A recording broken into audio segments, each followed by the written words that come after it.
Palabra de Dios. Evangelio según San Lucas, capítulo 22, versículos 39 al 46, que lleva por título en la versión Reina Valera 1960, Jesús ora en Getsemaní.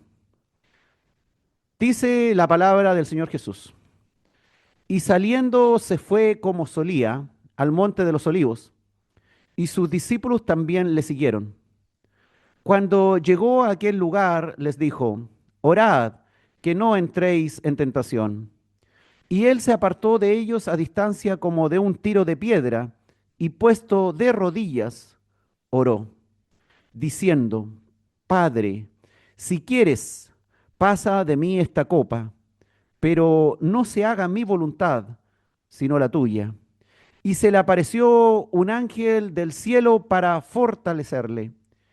Y estando en agonía, oraba más intensamente, y era su sudor como grandes gotas de sangre que caían hasta la tierra. Cuando se levantó de la oración y vino a sus discípulos, los halló durmiendo a causa de la tristeza. Y les dijo, ¿por qué dormís? Levantaos y orad para que no entréis en tentación. Estábamos, hermanos, en la última noche de la vida de Jesús como hombre acá en la tierra. Era el día 14 de Nisan, día de celebración de la Pascua judía. El Señor acaba de compartir la última cena en un aposento alto de la ciudad de Jerusalén con sus 12 apóstoles. Judas abandonó la cena antes de terminar para ir a buscar a los enemigos de Jesús y proceder con el arresto sorpresa del Señor. En esta parte de la historia se acaban de retirar a descansar a un sitio ubicado al aire libre en el Monte de los Olivos. El Señor no se acostará a dormir esa última noche. Como otras veces se la pasará la noche orando, en espera esta vez de ser arrestado y llevado a juicio de condenación. Y dice la Escritura, y saliendo se fue como solía al Monte de los Olivos, y sus discípulos también le siguieron. El Monte de los Olivos estaba localizado al este de Jerusalén.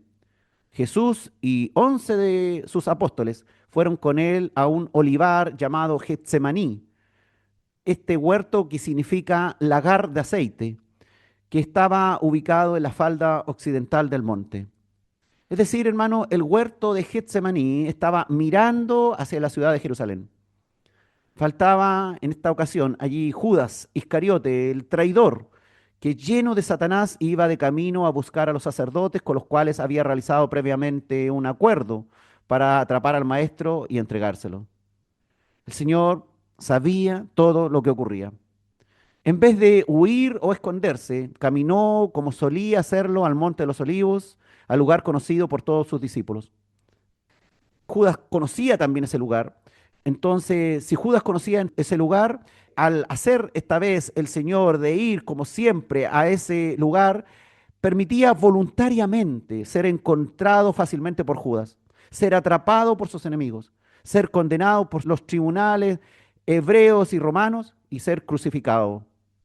Si el Señor hubiera querido evitar todo, este era el momento preciso de hacerlo, antes de ser descubierto por Judas.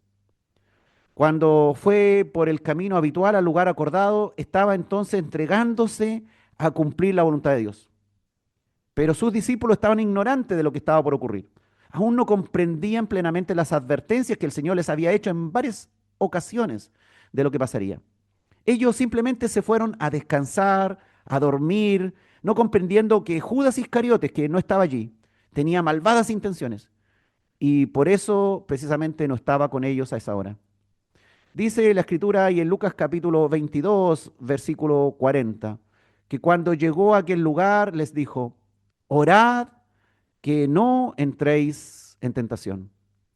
Al llegar al huerto de Getsemaní, Jesús pidió a sus discípulos que oraran para evitar la tentación. En unas pocas horas Jesús moriría e iba a dejarlos inmersos en la más agobiante confusión. Enfrentarían ellos dudas sobre su fe. Sabía que podrían tener miedo, sentirse muy atormentados por todo lo que vivirían en las próximas horas. Negarían conocerlo como lo haría Pedro. No querrían tal vez reunirse de nuevo con el grupo. Podrían dispersarse como ovejas sin pastor, o bien regresar a sus antiguas labores, decepcionados, o simplemente creer que fueron engañados al ver morir a Jesús, o pensar que incluso era un falso Mesías. Necesitaban orar, necesitaban comunicarse con Dios. Definitivamente era necesario que oraran especialmente aquella noche, pero ellos estaban tan cansados con la larga cena y no comprendían muy bien las cosas que no orarían como el Señor les aconsejaba. Hermanos, sabemos que Dios es espíritu. A Dios en todo su poder no lo podemos tocar, no podemos estar con Él, pero Dios se hizo hombre. Y el Señor, como Dios, sabía que todo el plan perfecto se cumpliría aquel día y el mundo sería salvo por Él. Como Dios, que sabe el presente, el pasado y el futuro, sabía perfectamente que todo resultaría correctamente. Pero como hombre, Jesús como hombre, tenía el mismo carácter de los hombres, de ponerse nervioso al fuerte examen al cual sería sometido. ¿Quién de nosotros, por ejemplo, no se angustia o se estresa frente a un evento que sabemos que va a ser muy difícil? Todos. El mismo Señor lloró, por ejemplo, ante la tumba de Lázaro. ¿Y por qué lloró si sabía que lo iba a resucitar? Bueno, lloró porque también era hombre, tenía sentimientos, tenía emociones, se padecía por la muerte de cualquier ser humano, sufría, sentía pena. Por otra parte, hermanos, debemos saber que ninguno de nosotros tiene la seguridad absoluta de todo lo que va a pasar en las próximas horas. Tenemos planes, los seres humanos, queremos creer que nada malo nos pasará. No siempre atendemos las advertencias de la palabra que nos insta a qué? A orar para no entrar en tentación. No siempre aprovechamos el tiempo para orar, cuando nos vamos a dormir, por ejemplo, o cuando nos levantamos. No nos queremos ni siquiera levantar temprano en la mañana para orar. Carnalmente somos incapaces de obedecer todas las instrucciones que nos da Dios. Nuestra naturaleza pecaminosa es así. La heredamos de Adán. Somos débiles y cuando algo muy malo nos ocurre, nos desanimamos profusamente. Por eso el Señor nos insta a orar cuando vienen tiempos difíciles. Y ojalá todos los días lo hiciéramos. Si el Espíritu de Dios no nos alerta de continuo e insistentemente, fracasamos en el camino. Nos hundimos más. El Señor, hermano, entendía esto. Y por esto también invitó a sus discípulos a orar. Y hoy día te invita a ti. Independiente de qué tan complicadas estén tus cosas, si están aún más complicadas o se ven difíciles, más bien tienes que orar. Los apóstoles, hermanos, a esas alturas aún no tenían el Espíritu Santo de Dios. En ellos, como para que les indicara el mejor camino.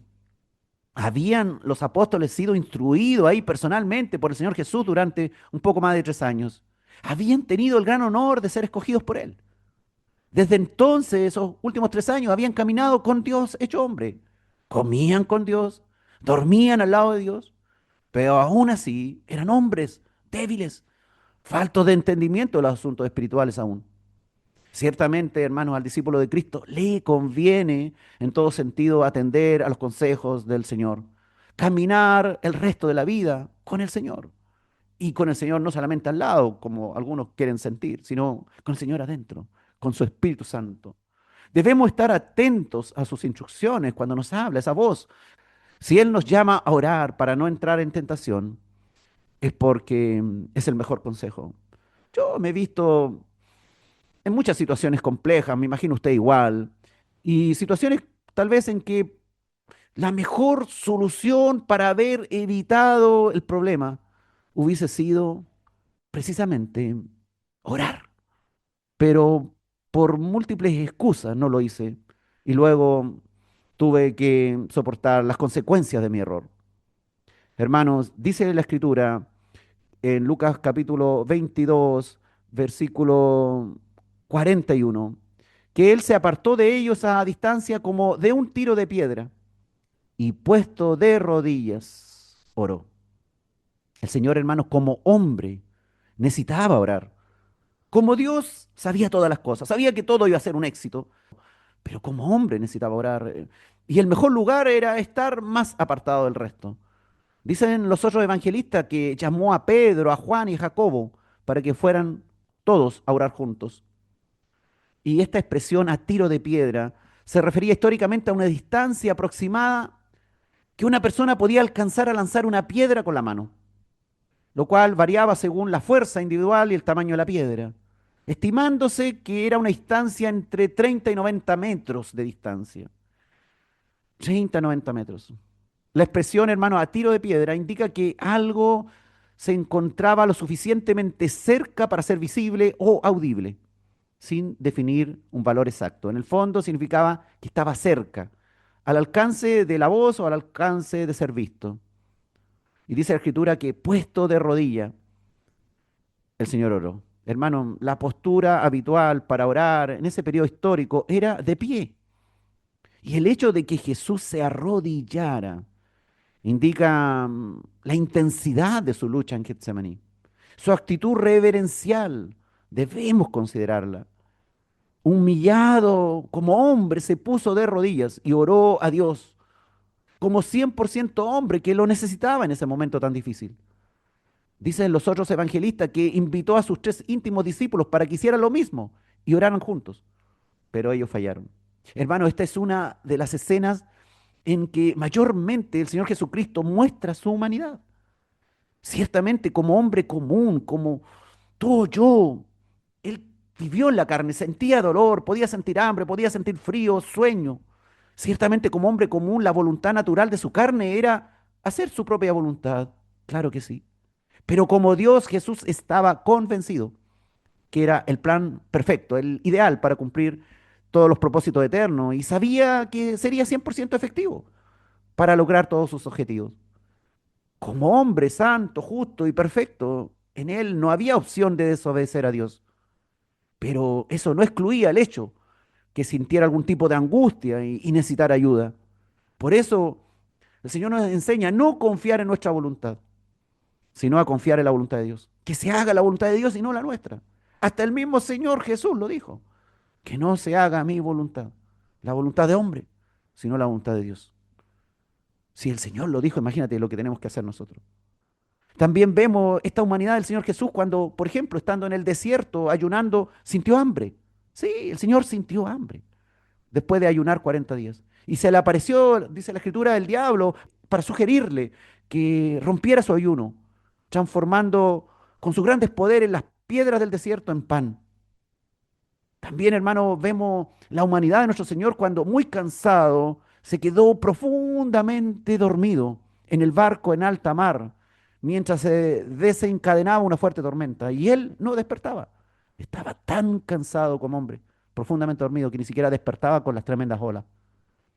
También vemos su humanidad cuando, conmovido por el llanto de las hermanas de Lázaro y el dolor de ellos, lloró frente a la tumba de Lázaro. El Señor era 100% hombre, nos puede comprender. ¿Y podía el Señor ser tentado a pecar? Por supuesto que sí, como todo hombre. Pensar que el Señor no podía ser tentado sería ignorar desde la tentación en el desierto hasta los dichos del escritor de Hebreos que señala, por ejemplo, que el Señor Jesucristo fue tentado en todo, pero fue hallado sin pecado. Podemos revisar, por ejemplo, Hebreos 4:15, donde dice, porque no tenemos un sumo sacerdote que no pueda compadecerse de nuestras debilidades, sino uno que fue tentado en todo, según nuestra semejanza, pero sin pecado. ¿Y qué importancia tiene eso para cada uno de nosotros?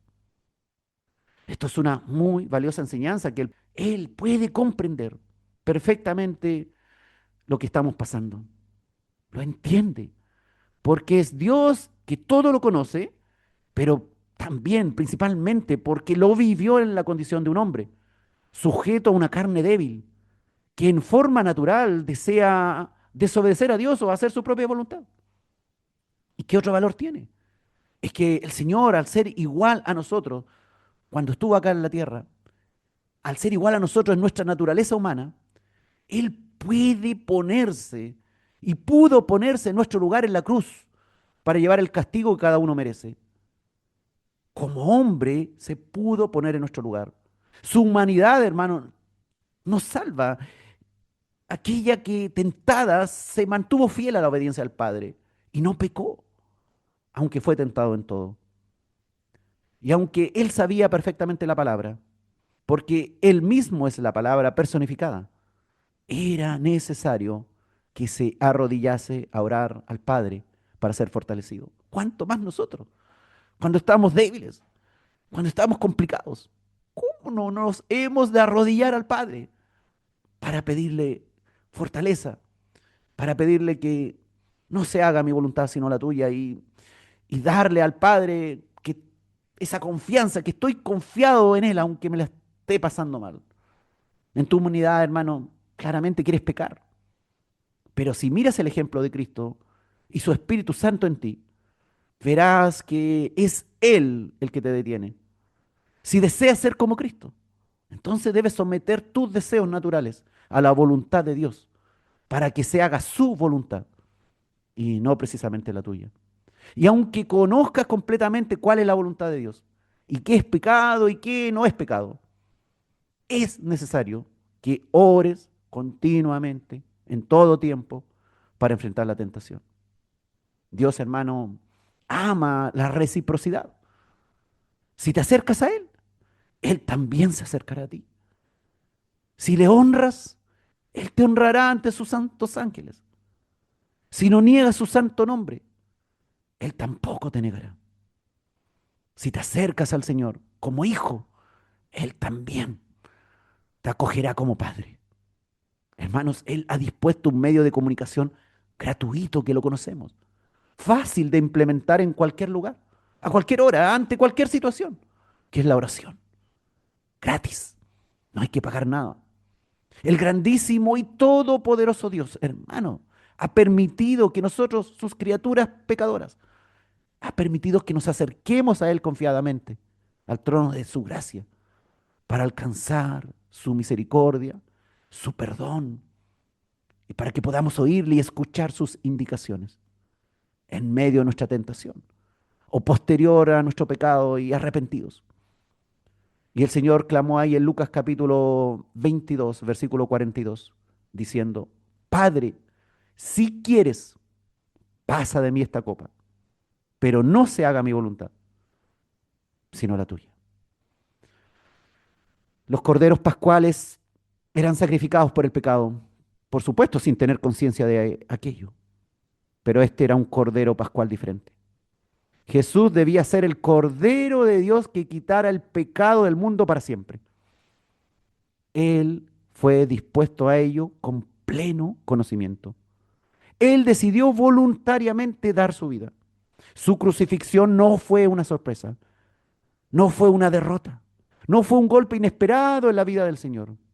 Estaba planeado que así debía ser. Su muerte hizo necesaria una traición previa, ejecutada en secreto, de noche, que el Señor conocía perfectamente. Jesús no presentaría resistencia. Se dejaría juzgar con todo tipo de injusticia, con todo tipo de violación de las leyes judaicas y romanas por parte de sus enemigos. Incluso permitiría que su líder, Pedro, fuera zarandeado por el diablo para que no osara tratar de levantar un movimiento de revuelta en ese momento, para que no se opusiera y ojalá saliera arrancando como una gallina huyendo, porque necesitaba que nadie se interpusiera en su camino de libertarnos a todos nosotros. Hermano, él debía consumar todo el plan de Dios en pocas horas. A la tercera hora del día ya tendría que haber derramado toda su sangre en la cruz para pagar el precio del pecado y concretar un sacrificio único y perfecto, ya anunciado por las Escrituras desde hacía unos 15 siglos. Y le dice, Padre, si quieres. El Padre, si quieres, implica una petición para encontrar otra fórmula, tal vez. Al no haber respuesta a esta petición, quedó claro que no existía otra alternativa.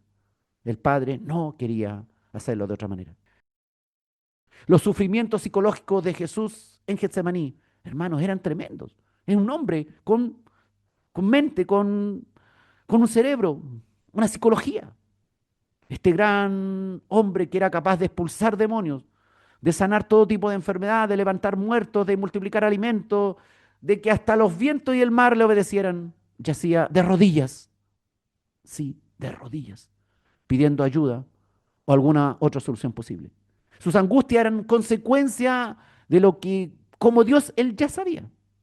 Aquellos horribles padecimientos del Calvario y otras cosas más que vendrían cuando tendría que bajar a los infiernos como un muerto que llevaba el pecado de toda la humanidad. Hace mucho tiempo, hermano, él mismo había comenzado a anunciar a sus discípulos cuál sería su destino.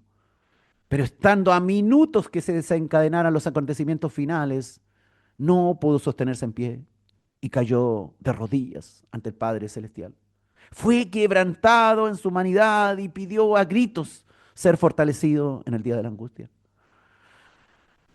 ¿Y nosotros qué? Nosotros debiéramos caer de rodillas todas las veces que sea necesario para pedir fortaleza al Señor.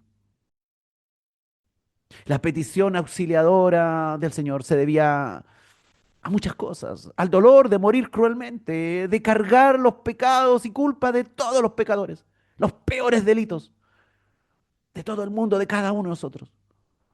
Él lo iba a cargar, él se iba a ser responsable, de tener que ser abandonado por el Padre como hombre.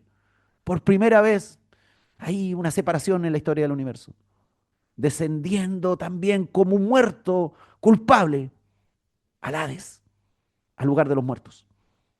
Tremenda experiencia que le iba a tocar vivir. Y por eso el Señor dijo, pasa de mí esta copa. Repetidamente en el Antiguo Testamento una copa, hermano, es una imagen poderosa ¿de qué? De la ira y el juicio de Dios. Por ejemplo, ahí el Salmo 75:8 dice, porque el cáliz o la copa está en la mano de Jehová y el vino está fermentado, lleno de mistura, y él derrama del mismo. Hasta el fondo lo apurarán y lo beberán todos los impíos de la tierra. El Salmo 75:8. El santo Dios como un impío más, hermano. Ahí en Jesús tuvo que beber el cáliz de la mano del Todopoderoso, de Jehová de los ejércitos. También Isaías capítulo 51, versículo 17, dice la escritura, despierta, despierta, levántate, oh Jerusalén, que bebiste de la mano de Jehová el cáliz, la copa de su ira, porque el cáliz de aturdimiento bebiste hasta los sedimentos. Hermanos, el Señor Jesús debía beber hasta el fin la copa de la ira de Dios. Absolutamente todo, no dejar nada, porque se estaba llevando los pecados de todos nosotros. También, hermano, Jeremías capítulo 25, versículo 15, dice, porque así me dijo Jehová, Dios de Israel, toma de mi mano la copa del vino de este furor y da a beber de él a todas las naciones a las cuales yo te envío. Hermanos, la copa que bebió el Señor no fue cualquier copa, no fue cualquier copa del furor de la ira de Dios, sino fue la copa que tuvo que beber del furor de Dios por el pecado de todas las naciones. El furor de Dios por el pecado de todas las naciones. La copa, hermanos, no representaba simplemente la muerte, sino el gran juicio de Dios. Y Jesús, siendo santo y puro, tuvo que asumir, hermanos, el rol del pecador, volviéndose tal cual fuera un enemigo de Dios, que debía ser juzgado y forzado a beber la copa de la furia del Padre, para que los verdaderos culpables, nosotros, no tuviéramos que beber ese cáliz. El Señor Jesús cargaría sobre sus hombros con toda la maldad humana, incluso la peor maldad del infierno, fue destilada en esa copa. Hermano, beber la copa implicaba asumir toda la culpa y soportar todo el castigo que le correspondía. La palabra copa también significa sufrimiento, hermano. Jesús dijo a Juan y Jacobo, ahí en Mateo 20:23, de mi vaso beberéis, claramente porque ellos iban a sufrir por Cristo. Jacobo, el primero en morir, en ser asesinado por el rey Herodes. Cristo, hermanos, pidió que aquella hora pasara, que el Padre apartara de él esa copa. Y su oración fue oída, dice el autor de Hebreos. Dice Hebreos 5, versículos 7 y 8, y Cristo en los días de su carne, ofreciendo ruegos y súplicas con gran clamor y lágrimas al que le podía librar de la muerte, fue oído a causa de su temor reverente. Y aunque era hijo, por lo que padeció, aprendió la obediencia. Y efectivamente Dios lo libró de la muerte y lo resucitó al tercer día. Lo sacó de allá del sitio de los culpables y lo trajo de nuevo. El plan era morir y derramar su sangre por todos nosotros para expiar el pecado de todos nosotros. Esa era la gran misión de Cristo. El asunto es si podría tal vez haber sido menos doloroso o más decoroso, pero tuvo que ser así, con gran humillación, con gran maldición, en una cruz maldita ahí, a pleno público, que todos los caminantes que pasaban por ese camino pudieran burlarse y mirar ahí al Señor colgado de esa cruz. Si quería ser el Salvador, hermano, el Señor Jesús como hombre, debía obedecer todo el plan para que la justicia de Dios fuera cumplida una vez y para siempre. Y cumplió todo.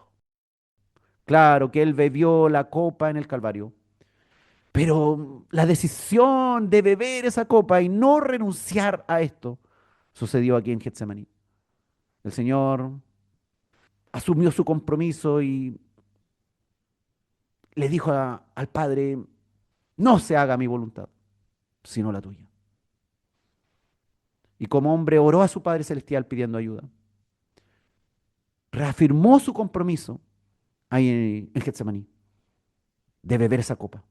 Jesús no intentaba, hermano, abandonar su misión, sino que expresó sus temores a Dios como hombre, que era con debilidad en su carne. Él deseaba reafirmar su compromiso de cumplir su voluntad y lo hizo.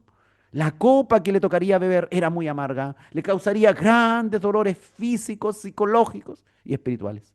Se quedaría solo allí colgado en la cruz, abandonado incluso por sus apóstoles, dejando escurrir su vida. Esa copa de la cual habla el Señor representa, hermano, el sufrimiento extremo, la separación de Dios que enfrentaría por los pecados del mundo.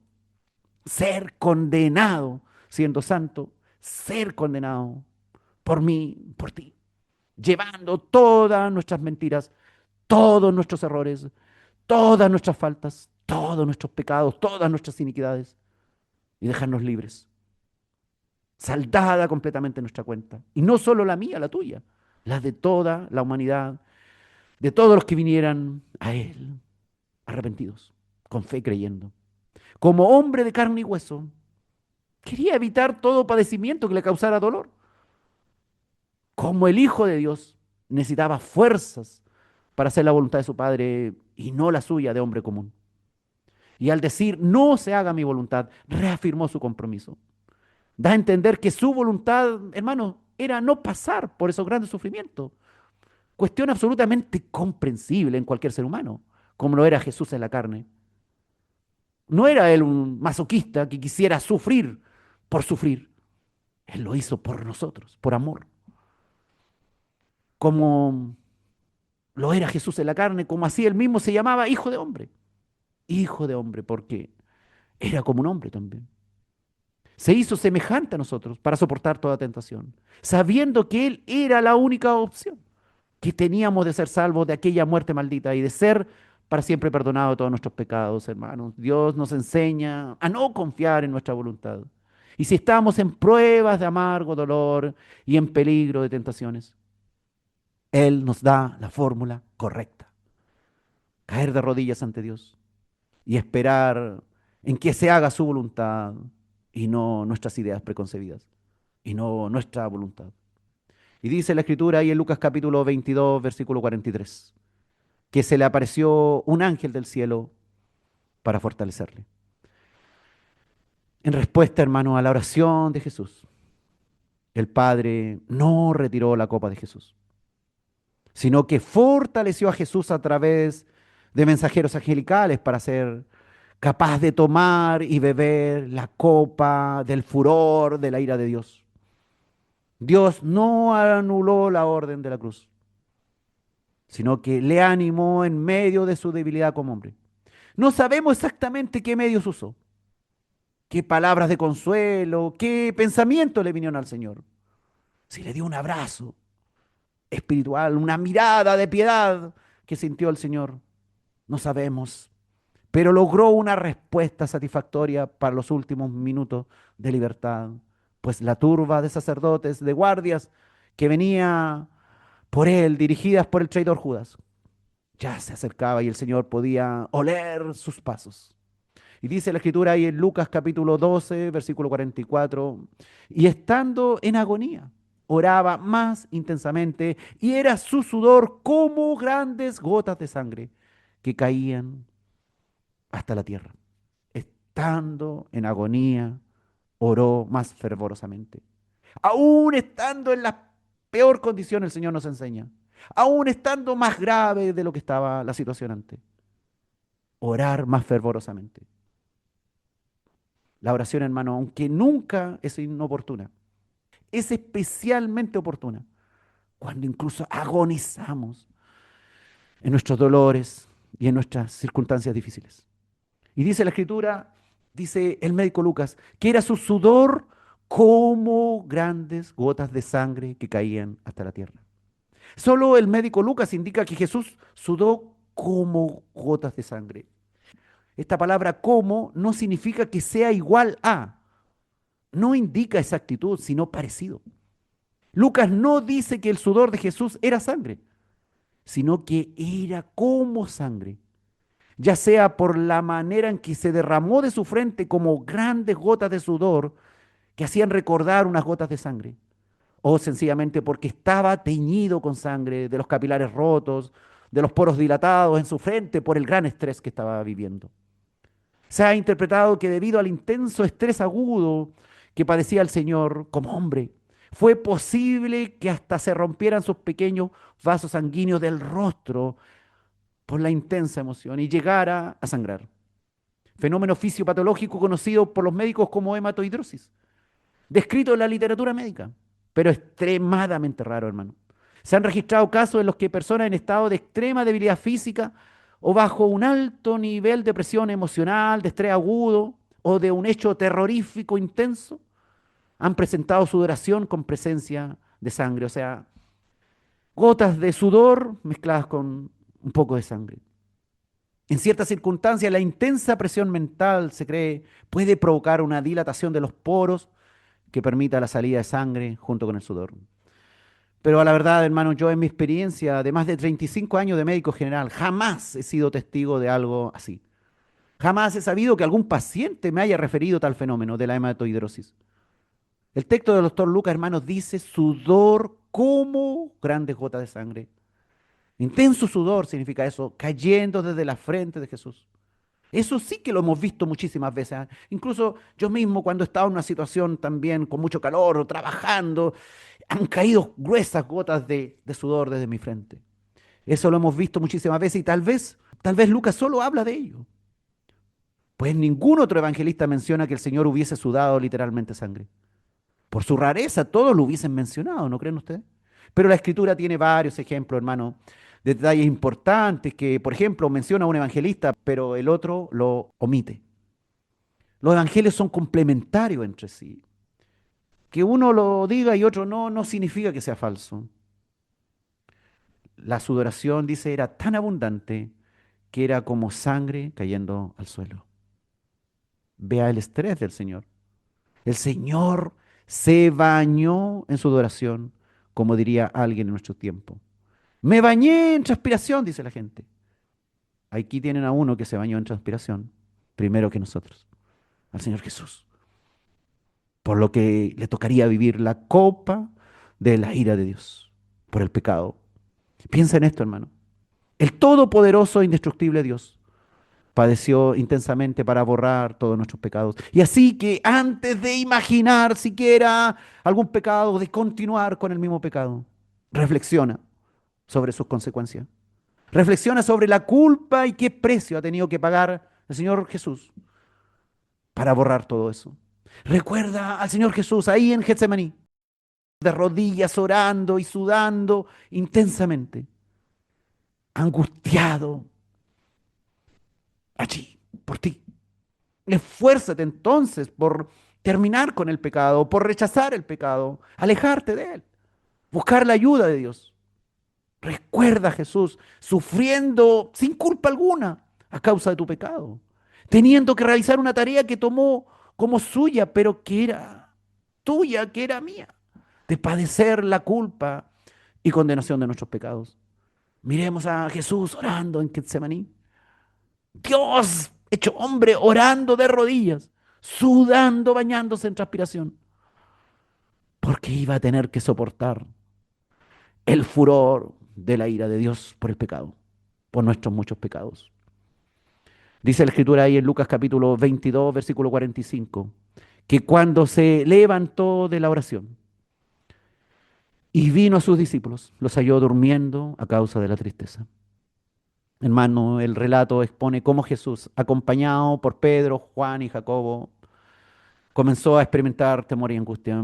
Y los invitó a orar, dicen los otros evangelistas, les insistió que era necesario, pero ellos fallaron en aquella hora.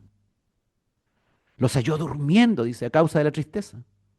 Los discípulos también estaban llenos de tristeza por todas las cosas que el Señor le había dicho, pero en lugar de orar, se durmieron cansados.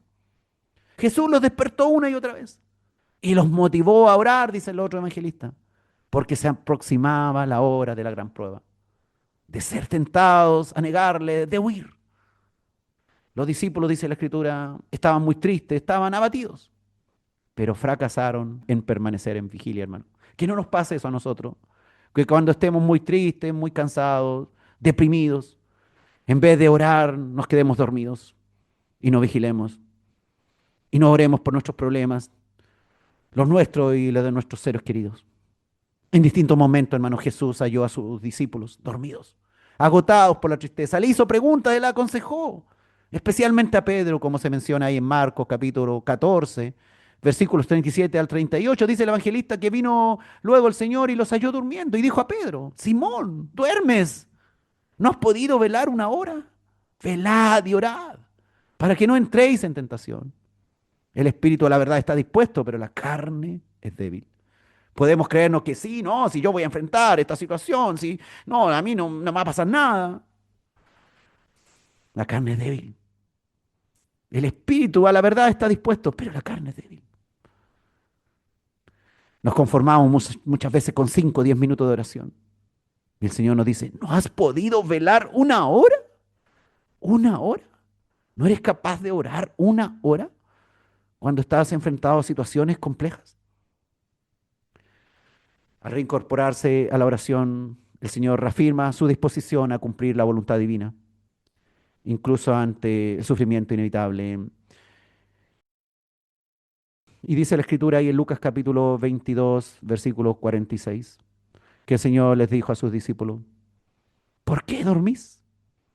Levantaos y orad para que no entréis en tentación. Jesús fue a ellos personalmente, los halló durmiendo, desobedeciendo la instrucción de orar con él. Que no te pille el Señor desobedeciendo la instrucción de orar.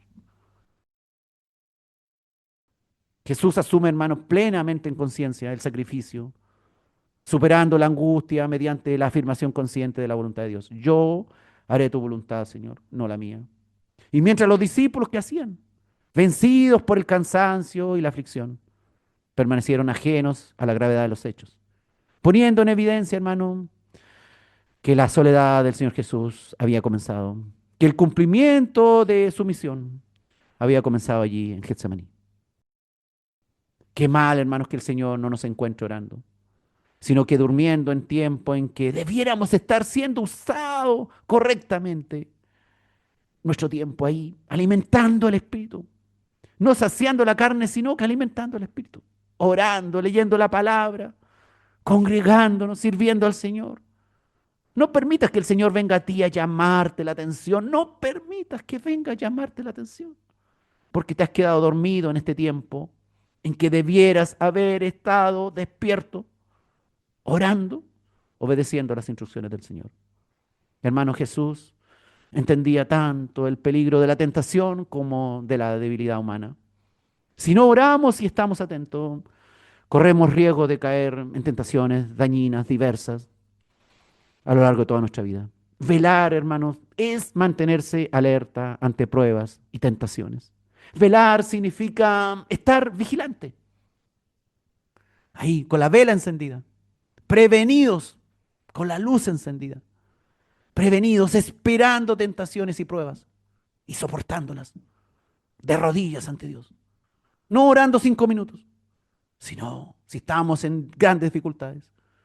¿Cómo no vas a ser capaz de orar una hora? Dice el Señor. No dormáis entonces más espiritualmente. Te entretienes en la televisión, en las redes, 1, 2 horas, 3 horas. Y no eres capaz de orar una hora, dice el Señor. No dormáis más espiritualmente, hermano. Levántate y resplandece. Arrodíllate ante tu Dios cuando están las situaciones más complejas. No te quedes sumido en la tristeza solamente, como lo hicieron los apóstoles. No te quedes dormido en la tristeza, sino que atendiendo el consejo de su palabra, le obedezcas y hagas todo lo necesario, aunque en principio no parezca algo muy agradable, no lo entiendas mucho, no estés muy convencido. Hermano, el Señor está en nosotros para ayudarnos. Él nos conoce. Él estuvo como hombre, nos entiende perfectamente. Él estuvo de rodillas ahí en Getsemaní, bañándose en sudor, angustiado, porque se iba a llevar todas nuestras culpas, todos nuestros pecados. Iba a ser acusado de ser pecador. Y ahí en la cruz, Él se presentó por ti, por mí, y sabía lo que Él esperaba. Sabía lo que Él esperaba y ahí de rodillas cayó. Espero que esta enseñanza hoy día llegue profundamente a nuestro corazón. Porque si estamos en la situación que estemos pasando, ¿cómo puede ser posible que estemos perdiendo nuestro tiempo en nuestras cosas inútiles y no estemos de rodillas, clamándole, orando al Señor, diciéndole, Señor, que no se haga mi voluntad, sino la tuya? Oh Dios, gracias Padre, que necesitamos ser fortalecidos por ti. Necesitamos conocerte plenamente. Qué bueno que podamos entender que tu humanidad nos ha dejado ejemplo para que nosotros hagamos lo mismo. Quiero ser constituido a tu imagen y semejanza. Y para lograr eso necesito escuchar y ver lo que tú hiciste, Señor. Te veo ahí en Getsemaní, oh Dios, humillado, angustiado, bañado en sudor, clamando a Dios, pidiendo ser fortalecido. Trae, Señor, consuelo a nuestra vida en estos momentos, en todo tiempo y sobre todo en los tiempos difíciles. Gracias, Padre, por tu palabra, en el nombre del Señor Jesús. Amén.